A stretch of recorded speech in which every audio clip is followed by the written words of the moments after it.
కూడా లేని ఈ జగన్మోహన్ రెడ్డి గారు 4 సార్లు ముఖ్యమంత్రిగా చేసిన నారా చంద్రబాబు నాయుడు గారిని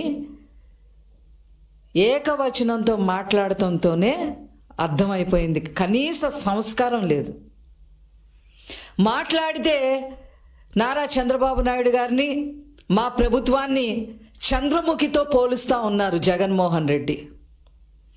మీరు తెలుసుకోవాల్సింది ఏంటి అంటే, మీరు చంద్రముఖిగా 2019 నుంచి 2024 వరకు ప్రవర్తించి రాష్ట్రాన్ని అల్లకల్లోలం చేస్తే ప్రతి ఓటరు ఈ ఆంధ్ర రాష్ట్రంలో ఒక రజనీకాంత్ అయ్యి మీ మాడు పగలగొట్టారనే విషయం మీరు తెలుసుకోవాలి. కాబట్టే 151 సీట్ల నుంచి 11కే పరిమితం అయ్యారు అనే విషయాన్ని మీరు గమనించుకోకుండా మా మీద అవాకులు చవాకులు పేలడం కరెక్ట్ కాదు అని చెప్పి జగన్మోహన్ రెడ్డి గారికి చెప్పదలుచుకున్నాం.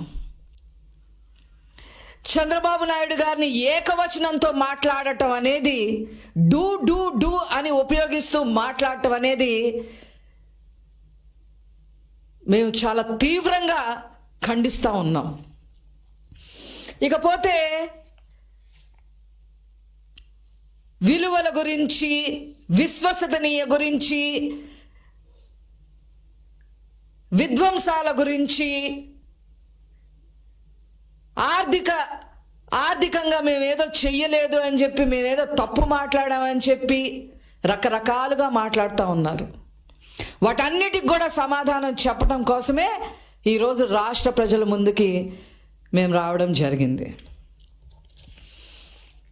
ఒక రకంగా చెప్పాలి అని అంటే, మొదట మాట్లాడితే ఆర్థిక ఉగ్రవాది అయిన ఈ జగన్మోహన్ రెడ్డి ఆర్థిక వ్యవస్థ గురించి మాట్లాడటం చాలా విడ్డూరంగా ఉంది అని చెప్పి ఈ సందర్భంగా తెలియజేస్తా ఉన్నాం. లక్షల కోట్లు లూటీ చేసి 31 క్రిమినల్ కేసులు నెత్తి మీద పెట్టుకొని దేనికి కూడా ప్రజలకి సమాధానం చెప్పే పరిస్థితిలో ఉండి ఇతను విశ్వసనీయత గురించి, విలువల గురించి మాట్లాడటం చాలా ఆక్షేపణీయంగా ఉంది అని చెప్పి ఈ సందర్భంగా నేను తెలియజేస్తా ఉన్నాను. అదేవిధంగా అతను అబద్ధాలు చెబుతా, అతను పచ్చి అబద్ధాలు చెప్పే ప్రయత్నం చేసి ప్రజల మీద ఈ అబద్ధాలని నిజాలుగా బలికించాలి అనే ఉద్దేశంతో దాదాపు గంట పైన కంఠశోష అబద్ధాల మీద అబద్ధాలు చెప్పాడనే విషయం అతను గమనించుకోవాలి. మేము అబద్ధాలు చెప్పే ప్రభుత్వమే కాదు, మాది చెప్పే పార్టీయే కాదు, అబద్ధాలు చెప్పే పార్టీయే కాదు. అది మీరు గమనించుకోవాలి. మాట్లాడితే మీడియాని దొంగల ముఠా అని చెప్పి ఈటీవీ, TV5, ABN అట్లాగా కొన్ని ఛానల్స్ని పట్టుకొని దొంగల ముఠా అని చెప్పి మాట్లాడుతూ ఉన్నాడు. నీకన్నా దొంగల ముఠా అసలు ఎవరున్నారయ్యా ఈ రాష్ట్రంలో? ఎవరున్నారు? 90% ఆర్థిక నేరస్తుల్ని, డౌరీ కేసుల్లో ఉన్నోళ్ళని, ప్రేమించి పెళ్ళాడతానని చెప్పి వాళ్ళని హత్యలు చేసిన వాళ్ళని, ఇలాంటి వాళ్ళకి ఎమ్మెల్యేలు, MP సీట్లు ఇచ్చిన మీరు దొంగల ముఠా, ఆ ముఠా, ఈ ముఠా అని చెప్తా ఉంటే ప్రజలు నవ్విపోతున్నారనే విషయం మీరు గమనించుకోవాలని చెప్పి ఈ సందర్భంగా నేను తెలియజేస్తా ఉన్నా. ఒకటే చెప్పదలుచుకున్నా నేను, మీరు నాశనం చేసిన, విధ్వంసం చేసిన అమరావతి, ఈరోజు అమరావతి నిర్మాణం వేగవంతం చేశారు నారా చంద్రబాబు నాయుడు గారు. జగన్మోహన్ రెడ్డి విధ్వంసం చేసిన పోలవరాన్ని మరి ఊపందుకునేలాగా ముందుకు తీసుకెళ్లారు నారా చంద్రబాబు నాయుడు గారు అని చెప్పి ఈ సందర్భంగా తెలియజేస్తా ఉన్నా.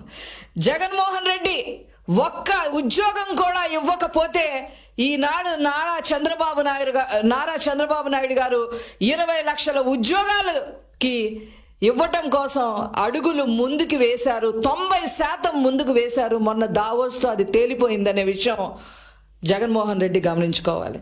మీరు విధ్వంసం చేసిన, నాశనం చేసిన సంక్షేమ కార్యక్రమాలన్నీ మళ్ళీ గాడిలో పెట్టింది నారా చంద్రబాబు నాయుడు గారు.